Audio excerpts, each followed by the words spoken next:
Saya dari kelas 5 Ekonomi Syariah F YIN Purwokerto. Nah, pada kesempatan kali ini saya akan membahas mengenai perkembangan ekonomi dari negara Singapura. Nah, untuk lebih tahu bagaimana perkembangan ekonomi dari negara Singapura, yuk simak videonya. Nah, pada kali ini saya akan menjelaskan sedikit mengenai profil dari negara Singapura itu sendiri. Jadi, negara Singapura ini adalah negara maju yang terletak di Asia Tenggara. Negara pulau ini memiliki luas wilayah 697 km persegi. Nah, negara Singapura ini memiliki peranan penting dalam perdagangan dan keuangan internasional. Negara yang sebelumnya koloni Inggris ini pernah bergabung ke Federasi Malaysia pada tahun 1963 setelah memperoleh kemerdekaan dari Inggris. Namun, 2 tahun kemudian yaitu tahun 1965, Singapura berpisah dari Federasi Malaysia dan resmi menjadi negara yang berdaulat. Tanggal 9 Agustus 1965 yaitu tanggal berpisahnya Singapura dengan Federasi Malaysia ini diperingati sebagai Hari Kemerdekaan Singapura. Singapura adalah satu dari 4 macan Asia. Ekonomi Singapura termasuk di antara sebuah negara yang paling terbuka, kompetitif, dan inovatif. Singapura juga dianggap sebagai negara paling ramah di dunia. Nah, maka dari itu saya memilih Singapura sebagai negara yang akan dibahas perekonomiannya. Nah, yang pertama, PDB. Pengertian dari PDB itu sendiri yaitu total produk yang dihasilkan semua pihak yang berada dalam wilayah nasional suatu negara, baik sebagai warga negara maupun bukan warga negara. Nah, dari grafik tersebut dapat kita lihat bahwa PDB per kapita Singapura dilaporkan sebesar 65,233 ribu US dollar pada tahun 2019. Rekor ini turun dibanding sebelumnya yaitu 66,174 ribu US dollar untuk tahun 2018. Data PDB per kapita Singapura diperbaharui tahunan dengan rata-rata 11,745 ribu US dollar dari tahun 1960 sampai dengan tahun 2019 dengan 60 observasi. Data ini mencapai angka tertinggi sebesar 66,174 ribu US dollar pada tahun 2018 dan terendah sebesar 428 ribu US dollar pada tahun 1960. PNB atau Produk Nasional Bruto adalah total produk yang dihasilkan oleh penduduk suatu negara, baik yang berdomisili di dalam negeri maupun di luar negeri.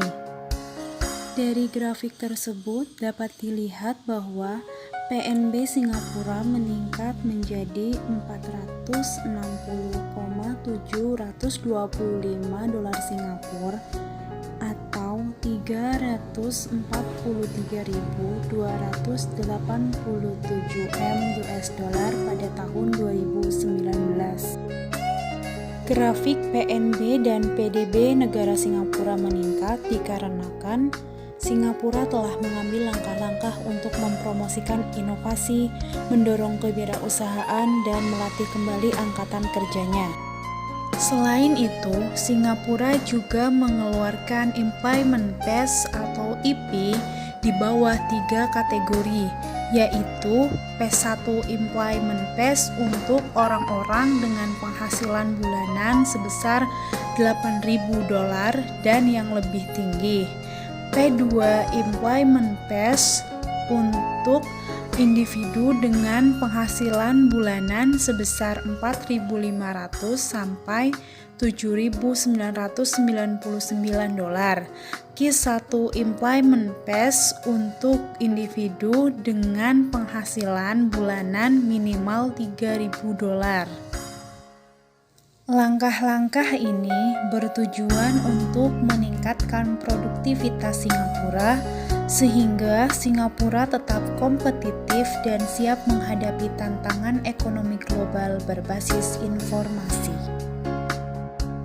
Pada tahun ini, ekonomi negara tetangga Indonesia yaitu Singapura jatuh ke jurang resesi.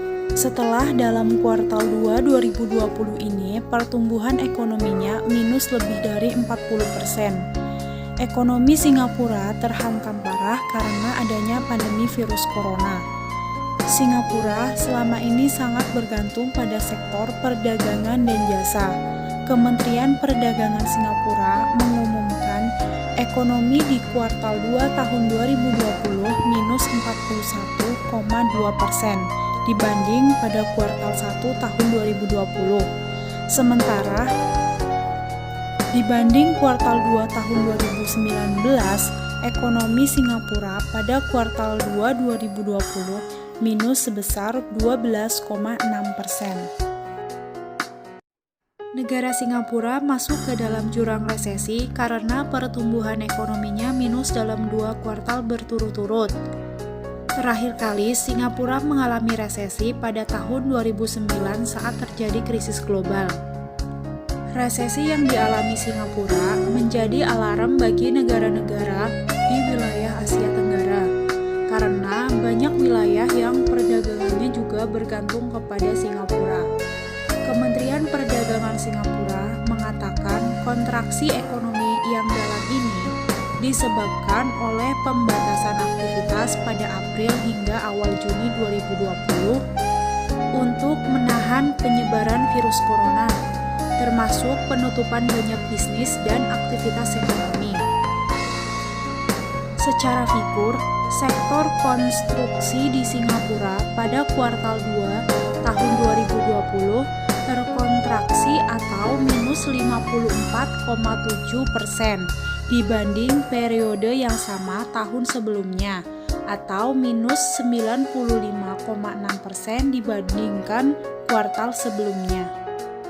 Sektor jasa minus 13,6% dibandingkan periode yang sama pada tahun sebelumnya, karena sektor pariwisata terhantam akibat pembatasan aktivitas. Namun, sektor manufaktur tercatat masih tumbuh positif 2,5% dibanding periode yang sama pada tahun sebelumnya. Pemerintah negara Singapura juga sudah mengguyur paket stimulus senilai 72 miliar US dollar atau lebih dari 1.000 triliun. Saat ini, ekonomi Singapura mulai kembali berjalan setelah pembatasan aktivitas mulai dilonggarkan pada bulan Juni lalu, meskipun sektor industri pariwisata masih akan menderita karena adanya pandemi virus corona. Nah, demikianlah video mengenai perkembangan ekonomi dari Singapura. Kurang lebihnya saya mohon maaf dan sampai jumpa.